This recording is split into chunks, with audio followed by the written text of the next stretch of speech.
नमस्कार. विचारांचा तारा न्यूज चॅनलमध्ये तुम्हा सर्वांचे सहर्ष स्वागत. साहित्यातून ग्रामीण संस्कृतीचे जतन केले जाते. बसवराज जगजंपे. साहित्य हे कोणत्या एका भाषेचे व धर्माचे नसते, ते सर्व समाजाचे भाषेचे असते. ते अंतर्मनातून निर्माण होते. साहित्यातून ग्रामीण संस्कृतीचे जतन केले जाते. ग्रामीण संस्कृती व भाषा टिकवण्यासाठी अशा संमेलनांचे आयोजन महत्त्वाचे आहे, असे मत ज्येष्ठ साहित्यिक बसवराज जगजंपे यांनी केले. कारदगा येथे कन्नड ಬಳगच्या वतीने आयोजित करण्यात आलेल्या 8व्या भाषा बांधव साहित्य संमेलनात अध्यक्षपदावरून बोलताना त्यांनी वरील मत व्यक्त केले. पुढे बोलताना ते म्हणाले की कारदगा हे गाव सीमाभागातील गाव असून या गावात कन्नड व मराठी या दोन्ही भाषेचा जागर केला जातो. हे विशेष असून भाषा ही कोणतीही असो तिचा आदर केला पाहिजे. भाषेची अस्मिता ही प्रत्येकाने जपली पाहिजे. त्याप्रमाणे कारदगा गावी कन्नड व मराठी भाषेचे संवर्धन केले जाते, याचा अभिमान वाटत असल्याचे सांगितले. यावेळी जगद्गुरू संपादन मठाचे परमपूज्य संपादन स्वामीजी म्हणाले की कारदगा गाव हे संस्कृती परंपरा जपणारे गाव असून या गावी कन्नड व मराठी या दोन्ही भाषेला जपले जाते, याचा आदर्श घ्यायला हवा. आज आपली संस्कृती व मातृभाषा टिकवण्यासाठी सरकारी शाळा टिकल्या पाहिजेत. त्या टिकवणे आपल्याच हातात आहे. आपली मुले सरकारी शाळेतच घालणे गरजेचे आहे. तेव्हा आपली मातृभाषा टिकवण्यासाठी व संस्कृती जपण्यासाठी झटले पाहिजे, असे सांगितले. कौलगुड येथील परमपूज्य अमरेश्वर महास्वामीजी म्हणाले की आज सरकारी शाळा व साहित्य टिकवण्यासाठी मातृभाषेचा आदर ठेवला पाहिजे. प्रत्येकाने आपल्या पाल्यांना सरकारी शाळेत पाठवून मातृभाषा जपली पाहिजे. मग ती कन्नड, मराठी वा उर्दू असो, तिचा आदर केला पाहिजे व आपण ज्या समाजात जन्मलो त्या समाजासाठी काहीतरी केले पाहिजे, असे सांगून आज सरकारी शाळा टिकवण्यासाठी प्रयत्न केले पाहिजे. भाषेचा आदर ठेवला पाहिजे. ती भाषा कोणतीही असो त्यासाठी सर्वांनी प्रयत्न केले पाहिजे, असे सांगितले. चिंचणी मठाचे शिवप्रसाद देवरू म्हणाले की कारदगा येथील या संमेलनाला अलमप्रभू महास्वामींनी चालना दिली, म्हणूनच त्यांच्या नावे 2 लाख रुपये ठेवतो, त्याचे व्याज या संमेलनाला वापरावे, असे सांगितले. यावेळी माजी जिल्हा पंचायत सदस्य अण्णासू हावले, राजू वडर, युवा नेते उत्तम पाटील, महादेव तळवार, जिल्हा काँग्रेस अध्यक्ष लक्ष्मणराव चिंगळे आदींनी हे मंडळ गेली 8 वर्षे संमेलन भरवित आहे, असेच पुढे भरवत जावे असे म्हणून शुभेच्छा दिल्या. प्रारंभी ग्रामपंचायतीनजीक ध्वजारोहण, भुवनेश्वरी माता पूजन, ग्रंथपूजन करून ग्रंथदिंडीला सुरुवात करण्यात आली. या दिंडी सोहळ्यात घोडे, उंट, रथ, बँडपथक, भजनी मंडळ, धनगरी, ढोल, मर्दानी, दांडपट्टा आदींचा सहभाग होता. त्यामुळे या दिंडी मिरवणुकीत ग्रामीण संस्कृतीचे दर्शन दिसून आले. दिंडी सोहळा संमेलनस्थळी आल्यानंतर मोहन मेळवंकी सभामंडपाचे उद्घाटन सौ श्री रतन मेळवंकी यांच्या हस्ते तर शेवंता मोराबट्टी व्यासपीठाचे उद्घाटन सौ श्री डॉक्टर अभिनंदन मोराबट्टी यांच्या हस्ते करण्यात आले.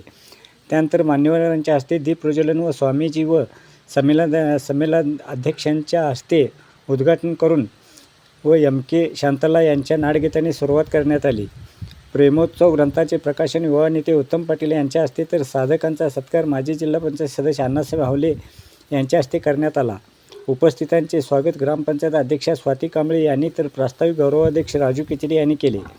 यावेळी उपस्थित मान्यवरांचा सत्कार ग्रामपंचायत उपाध्यक्ष सुभाष ठकाणे, मंडळाचे अध्यक्ष संजय गावडे व सदस्यांच्या हस्ते करण्यात आला. यावेळी तात्यासाहेब चौगले शमनेवाडी, सुदर्शन मोराबटे भोज, मंगल खोत चांद सरदवाड, पत्रकार सुधीर कुंभोजकर एकसंबा, शिवानंद बागाई वडगोल यांना पुरस्कार देऊन सन्मानित करण्यात आले. दुपारी विचारगोष्ठी कार्यक्रमात डॉक्टर राधाकृष्ण मराठे यांचे वचन व अभंग साहित्य या विषयावर व्याख्यान पार पडले. त्यानंतर 3:30 वाजता कविगोष्ठी सदरात श्री जोशी यांच्या अध्यक्षतेखाली बहारदार असे कवी संमेलन पार पडले. सायंकाळी 6:30 वाजता सांस्कृतिक सायंकाळमध्ये सुप्रभा बडोरे व सहकारी यांचा संगीत सेवा कार्यक्रम व सरकारी कन्नड शाळा व DS नाडके कॉलेजच्या विद्यार्थ्यांचा सांस्कृतिक कार्यक्रम सागर मिरजी, धरेप्पा हवालदार, सदलगा PSI, शिवकुमार बिरादार, जवाहर संचालक सुमेरू पाटील आदींच्या उपस्थितीत पार पडला. या सर्वच कार्यक्रमांचे सूत्रसंचालन माणिक चंदगडे व बाहुबली नरवाडे यांनी केले. यावेळी महावीर पाटील, अरविंद खराडे, दत्तचे संचालक अरुण देसाई, सुमित्रा उघडे, FK खोत, JB जनवाडे यांच्यासह ग्रामपंचायत सदस्य, विविध संस्थांचे पदाधिकारी, कन्नड मराठी साहित्य मंडळाचे कार्यकर्ते, साहित्यप्रेमी व ग्रामस्थ उपस्थित होते. मित्रहो, विचारांचा तारा न्यूज चॅनेलला सबस्क्राईब करून, लाईक करून, शेअर करावे अशी विनंती करतो आणि इथेच थांबतो. धन्यवाद. विचारांचा तारा न्यूजसाठी कारदगावहून रंगराव बन्ने, बारवाड.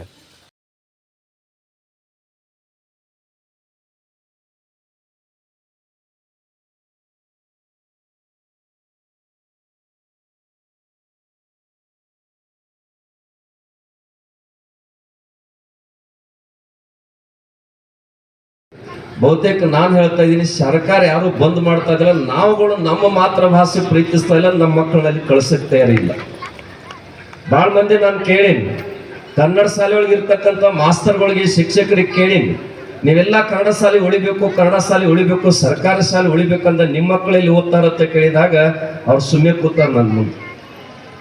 ಮೊದಲ ನಾವು ಕಲಿಸ್ತಕ್ಕಂಥ ವಿದ್ಯೆದ ಮೇಲೆ ನಮಗೆ ಭರವಸೆ ಇಲ್ಲದಾಗ ಮತ್ತೊಬ್ಬರು ನಮ್ಮ ಮಕ್ಕಳನ್ನು ಹ್ಯಾಕೆ ಕಳಿಸ್ಕೊಡ್ತಾರೋ ಅಂತಕ್ಕಂಥ ಚಿಂತನೆ ಬೇಕು.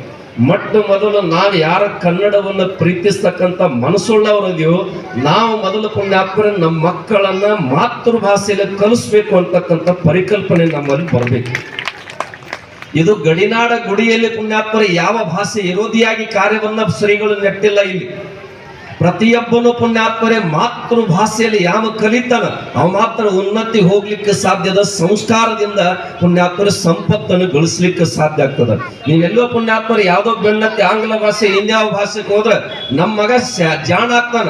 ಎದಕ್ಕೆ ಜಾಣ ಆಗ್ತಾನ ಅಂತ ಕೇಳಿದ್ರೆ ರೊಕ್ಕ ಗಳಿಸಕ್ಕೆ ಜಾಣ ಆಗ್ತಾನ, ಆದ್ರೆ ಸಂಸ್ಕಾರ ಮಾತ್ರ ಅಲ್ಲಿ ಸಿಗುದಿಲ್ಲ. ಸಂಸ್ಕಾರ ಸಿಗತಕ್ಕಂಥದ್ದು ಯಾವ ಭಾಷೆ ಅಂತ ಕೇಳಿದ್ರೆ ಪುಣ್ಯಾತ್ಮರೇ ಕನ್ನಡ ಅಂತಕ್ಕಂಥವೆಲ್ಲ ನೆನ್ಪಿಟ್ಕೋಬೇಕು. ಯಾಕಂದ್ರೆ ನಾವೆಲ್ಲ ಅರ್ಥ ಮಾಡ್ಕೊಳ್ಳೋದು ಏನು ಅಂತ ಕೇಳಿದ್ರೆ ನಾನು ಯಾವ ಭಾಷೆನ ಇರೋದು ಹೇಳ್ತಾ ಇಲ್ಲ. ಸಾನ್ನಿಧ್ಯವನ್ನು ವಹಿಸಿದಂಥ ಕನ್ನಡಕ್ಕಾಗಿಯೇ ಹೋರಾಡ್ತಕ್ಕಂಥ ಮಠ ಅಂತ ಖ್ಯಾತಿಯಾದಂಥ ನಮ್ಮ ಚಿಂಚಣಿಯ ಮಠದ ಶ್ರೀ ಪರಮ ಪೂಜ್ಯ ಶಿವಪ್ರಸಾದ್ ದೇವರು, ಅವರಿವರೆನ್ನದೇ ನಮ್ಮ BO ನಾಯಕ್ ಮೇಡಮ್ ಅವರು, ಸುಮಿತ್ರಾ ಉಗುಳೆ ಅವರು, ರಾಜೀವ್ ಕಿಚಡೆ ಅವರು ಈ ಕನ್ನಡ ಸಾಹಿತ್ಯ ಸಮ್ಮೇಳನವನ್ನು ಅತ್ಯಂತ ಅಚ್ಚುಕಟ್ಟಾಗಿ ನಡೆಸ್ಕೊಂಡು ಹೋಗ್ತಾರೆ. ಇಲ್ಲಿ ಜನ ಭಾಳ ಇಲ್ಲಾದರೂ ಕೂಡ ಕನ್ನಡ ಆಸಕ್ತಿಯನ್ನು ಬೆಳೆಸ್ತಕ್ಕಂಥ, ಕನ್ನಡವನ್ನು ಉಸಿರಾಗಿ ಮಾಡಿಕೊಂಡು ಇಡೀ ಕರ್ನಾಟಕದ ಗಡಿ ಭಾಗದಲ್ಲಿ ಇರ್ತಕ್ಕಂಥ ಕಾರತಕ ಊರಿದ್ರೂ ಕೂಡ ಇಲ್ಲಿ ಕನ್ನಡವನ್ನು ಬೆಳೆಸಬೇಕು, ಹೆಚ್ಚಿಸಬೇಕು ಅನ್ನೋ ಉದ್ದೇಶದಿಂದ ಕನ್ನಡ ಇದು ಒಂದು ಬೆಳವಣಿಗೆ, ಸಮೃದ್ಧಿಗೆ ಒಂದು ಮಾಧ್ಯಮವಾಗಿ ಕನ್ನಡ ಹೊರಹೊಮ್ಮಬೇಕಾಗ್ತದೆ. ಯಾರು ಕನ್ನಡವನ್ನು ಕಲಿತಾರೆ ಅವರು ಎಲ್ಲ ಭಾಷೆಗಳನ್ನು ಆರಾಮಾಗಿ ಸಾಯಸಾಗಿ ಕಲಿಬಹುದು. ನಮ್ಮ ಆರಾಧ್ಯ 8ನೇ ಕನ್ನಡ ಸಾಹಿತ್ಯ ಸಮ್ಮೇಳನದ ಇಂದಿನ ಕಾರ್ಯಕ್ರಮದ ದಿವ್ಯ ಸಾನ್ನಿಧ್ಯವನ್ನು ಕರುಣಿಸಿದ ಮಾರ್ಗದರ್ಶಕ ಪೂಜನೀಯ ಗುರುಗಳಾದ ಶ್ರೀಮನ್ ನಿರಂಜನ ಪ್ರಣವ ಸ್ವರೂಪ ಸಂಪಾದನವಾಗಿತ್ತು. ಕಾರಣ ಇಷ್ಟೇ, ಪೂಜನೀಯ ಗುರುಗಳು ಪ್ರಾರಂಭದಿಂದ ಅಂತ್ಯದವರೆಗೂ ಈ ಕಾರ್ಯಕ್ರಮದಲ್ಲಿ ಪಾಲ್ಗೊಳ್ಳುತ್ತಿದ್ದರು. ನಾನು ಬಂದು 4 ತಿಂಗಳ ಆಗಿರೋದ್ರಿಂದ ಅನೇಕ ಕಾರ್ಯಕ್ರಮಗಳು ಒತ್ತಡ ಇರೋದ್ರಿಂದ, ಅದರಲ್ಲಿ ವಿಶೇಷವಾಗಿ ಮಠದ ಜಾತ್ರೆ ಮುಂದೆ ಇರೋದ್ರಿಂದ ಎಲ್ಲ ಕಡೆ ಓಡಾಡಿ ಬರೋದಕ್ಕೆ ಸ್ವಲ್ಪ ತಡ ಇತ್ತು. ಮೊದಲಿಗೆ ನಮ್ಮ ಎಲ್ಲ ಕನ್ನಡ ಬಳಗದವರಲ್ಲಿ ನಾನು ಕ್ಷಮೆಯನ್ನು ಯಾಚಿಸಲಿಕ್ಕೆ ಇಚ್ಛಾಪಡುತ್ತೇನೆ. ಯಾಕಂದ್ರೆ ನಾನು ಗುರುಗಳ ಕರ್ತವ್ಯ ಇಲ್ಲಿರಬೇಕಾಗಿತ್ತು. ಆದರೂ ಅನಿವಾರ್ಯ, ಒತ್ತಡ, ಎಲ್ಲ ಕಾರ್ಯಕ್ರಮಗಳನ್ನು ಮುಗಿಸ್ಕೊಂಡು ಬರೋದಕ್ಕೆ ತಡ ಆಯ್ತು. ಶಾಲೆಗಳು, ಕನ್ನಡ ಶಾಲೆಗಳು ಉಳಿಬೇಕು. ಆ ಕನ್ನಡ ಶಾಲೆಗಳಿಗೆ ಬೇಕಾಗಿರ್ತಕ್ಕಂಥ ಎಲ್ಲ ಅನುಕೂಲವನ್ನು ಸರ್ಕಾರ ಮಾಡಿಕೊಡಬೇಕು ಅನ್ನುವಂಥ ನಿಟ್ಟಿನಲ್ಲಿ ಈ ಸಮಾವೇಶವನ್ನು ಆಯೋಜನೆ ಮಾಡ್ತಾ ಇದ್ದಾರೆ ಪ್ರತಿ ವರ್ಷ. ವಿಶೇಷವಾಗಿ ಚಿಂಚಣಿಯ ಲಿಂಗೈಕ್ಯ ಯಲ್ಲಪ್ಪರ ಮಹಾಸ್ವಾಮಿಗಳು ಗಡಿ ಭಾಗದೊಳಗೆ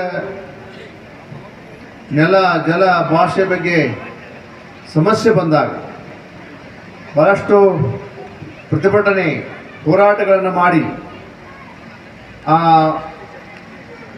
ಪ್ರತಿಭಟನೆಯಿಂದ ಅನೇಕ ಅನುಕೂಲತೆಯನ್ನು ಮಾಡಿಕೊಟ್ಟಂಥವು ಇವತ್ತು ಕೂಡ ಇರ್ಬೋದು.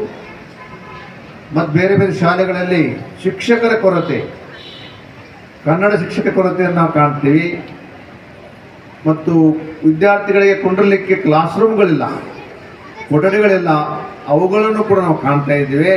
ಅವೆಲ್ಲ ಆಗಬೇಕು ಅಂತಂದರೆ ಈ ಬಳಗ, ಕನ್ನಡ ಬಳಗ ಸರ್ಕಾರದ ಮೇಲೆ ಒತ್ತಡ ಹೇಳ್ತಕ್ಕಂಥ ಕೆಲಸವನ್ನು ಮಾಡಬೇಕು.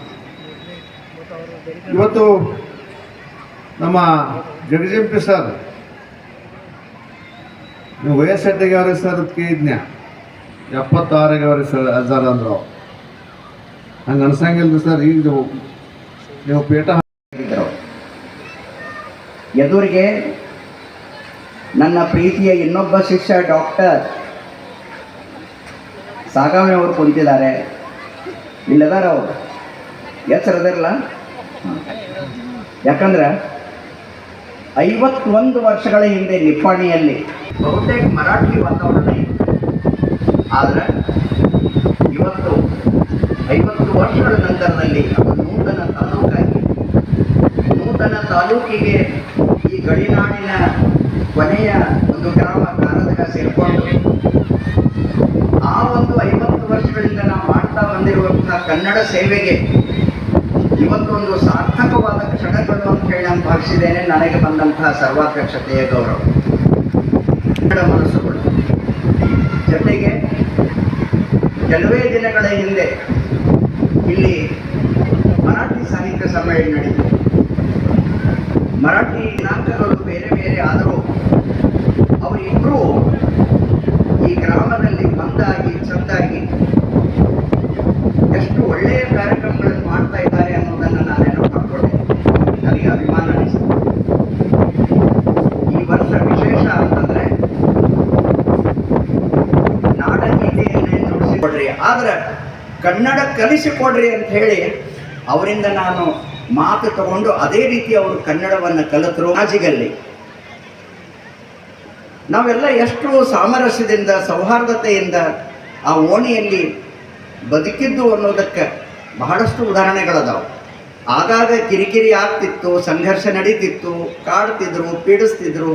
ಆದರೆ ನಾವು ಏನು ಅದಕ್ಕೆ ಪ್ರತಿಕ್ರಿಯೆ ತೋರಿಸದ ನಾವೇನು ಕೆಲಸ ಮಾಡಬೇಕು ಕನ್ನಡ. ಇವತ್ತು ಗಡಿಯ ಕೊನೆಯಲ್ಲಿ ಬಹಳ ಆಯಕಟ್ಟಿನ ಜಾಗದಲ್ಲಿರುವಂಥ ಒಂದು ಗ್ರಾಮ.